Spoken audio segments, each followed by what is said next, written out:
बच्चों को school bus में बैठाकर वापस आकर नीलू उदास मन से टेरेस पर जाकर बैठ गई। सुहावना मौसम, हल्के बादल और पक्षियों का मधुर गान कुछ भी उसके मन को वह सुकून नहीं दे पा रहे थे जो वो अपने पिछले शहर के घर में छोड़ आई थी। नीलू की इधर उधर दौड़ती सरसरी नजरें थोड़ी दूर एक पेड़ की ओट में खड़ी बुढ़िया पर ठहर गई। ओह, फिर वही बुढ़िया क्यों इस तरह उसके घर की ओर ताकती है?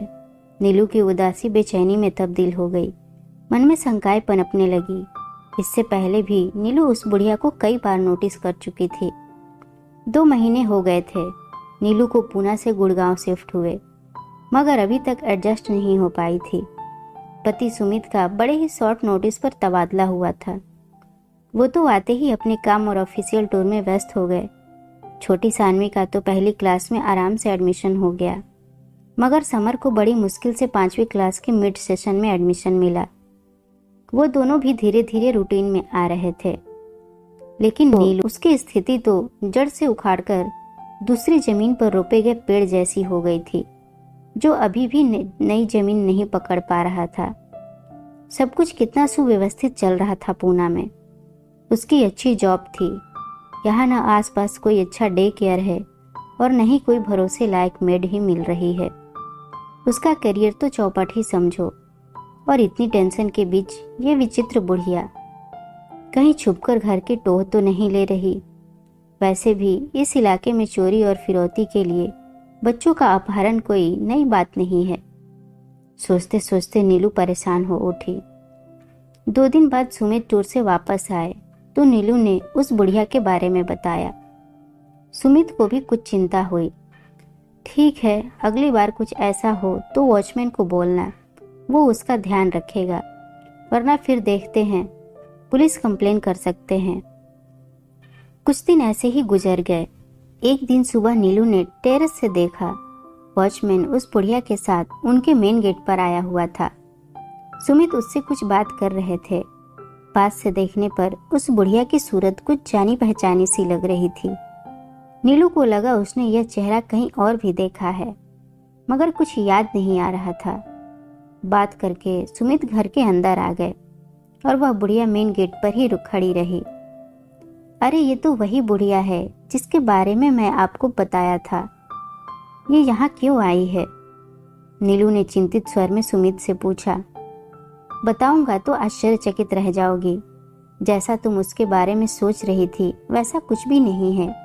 जानती हो वो कौन है? वो इस घर की पुरानी मालकिन है। क्या? मगर ये घर तो हमने मिस्टर शेखर से खरीदा है। ये लाचार बेबस बुढ़िया उसी शेखर की अभागी माँ है, जिसने पहले धोखे से सब कुछ अपने नाम करा लिया और फिर ये घर हमें बेचकर विदेश चला गया, अपनी बूढ़ी माँ सावित्री देवी को एक वृद्धाश्रम में छोड़कर। छी, कितना कमीना इंसान है। देखने में तो बड़ा शरीफ लग रहा था। हाँ, याद आया, स्टोर रूम की सफाई करते हुए इस घर की पुरानी नेम प्लेट दिखी थी। उस पर सावित्री निवास लिखा था। वहीं एक राजसी ठाट बाट वाली महिला की एक पुरानी फोटो भी थी। उसका चेहरा ही इस बुढ़िया से मिलता था। तभी मुझे लगा था कि इसे कहीं देखा है, मगर अब ये यहाँ क्यों आई है? क्या घर वापस लेने? नहीं, आज इनके पति की पहली बरसी है। ये उस कमरे में दिया जलाकर प्रार्थना करना चाहती हैं जहाँ उन्होंने अंतिम सांस ली थी।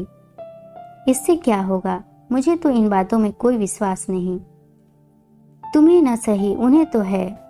और अगर हमारी हाथ से उन्हें थोड़ी सी खुशी मिल जाती है तो हमारा क्या घट जाएगा? ठीक है, आप उन्हें बुला लीजिए। अनमने मन से ही सही, मगर नीलू ने हाँ कर दी। सावित्री देवी अंदर आ गई। छिड़काया, तन पर पुरानी सूती धोती, बड़ी बड़ी आंखों के कोरों में कुछ जमे कुछ पिघले से आंसू। अंदर आकर उन्होंने सुमित और नीलू को ढेरों आशीर्वाद दिए। नजरें भर भर कर उस पराये घर को देख रही थी जो कभी उनका अपना था। आंखों में कितनी स्मृतियां, कितने सुख और कितने ही दुख एक साथ तैराए थे। वो ऊपर वाले कमरे में गईं। कुछ देर आंखें बंद कर बैठी रहीं। बंद आंखें लगातार रिस रही थी।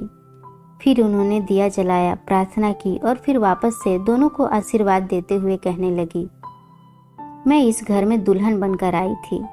सोचा था अर्थी पर ही जाऊंगी, मगर स्वर भरा आया था, उनका गला भर आया था कहते कहते, यही कमरा था मेरा।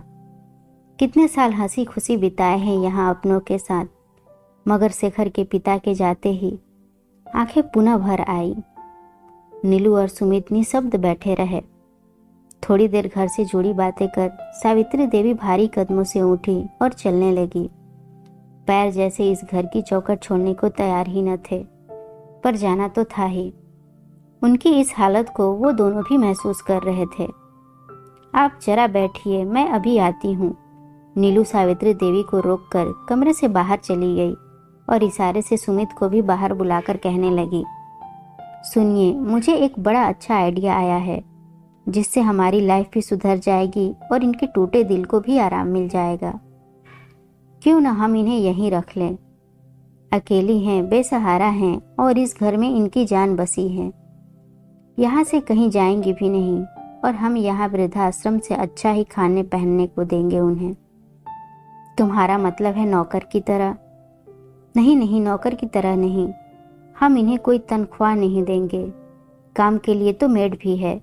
बस ये घर पर रहेंगी तो घर के आदमी की तरह मेड पर आने जाने वालों पर नजर रख सकेंगी, बच्चों को देख संभाल सकेंगी। ये घर पर रहेंगी तो मैं भी आराम से नौकरी पर जा सकूंगी। मुझे भी पीछे से घर की, बच्चों के खाने पीने की टेंशन नहीं रहेगी। आइडिया तो अच्छा है, पर क्या ये मान जाएंगी? क्यों नहीं, हम इन्हें उस घर में रहने का मौका दे रहे हैं जिसमें उनके प्राण बसे हैं, जिसे ये छुप छुप कर देखा करती हैं। और अगर कहीं मालकिन बनकर घर पर अपना हक जमाने लगी तो क्या, घर तो हमारे नाम ही है। ये क्या कर सकती हैं, और अब उनकी उम्र भी कितनी है। ठीक है, तुम बात करके देखो, सुमित ने सहमति जताई।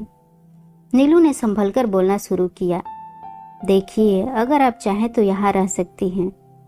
बुढ़िया की आंखें इस अप्रत्याशित प्रस्ताव से चमक उठी। क्या वाकई वो इस घर में रह सकती है? लेकिन फिर बुझ गई।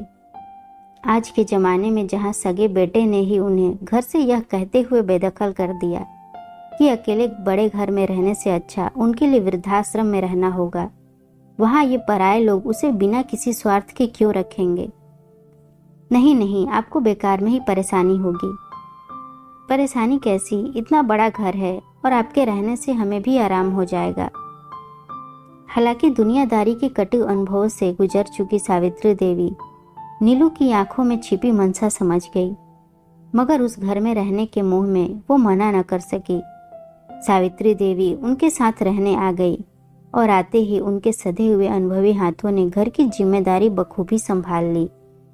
सभी उन्हें अम्मा कहकर ही बुलाते। हर काम उनकी निगरानी में सुचारू रूप से चलने लगा।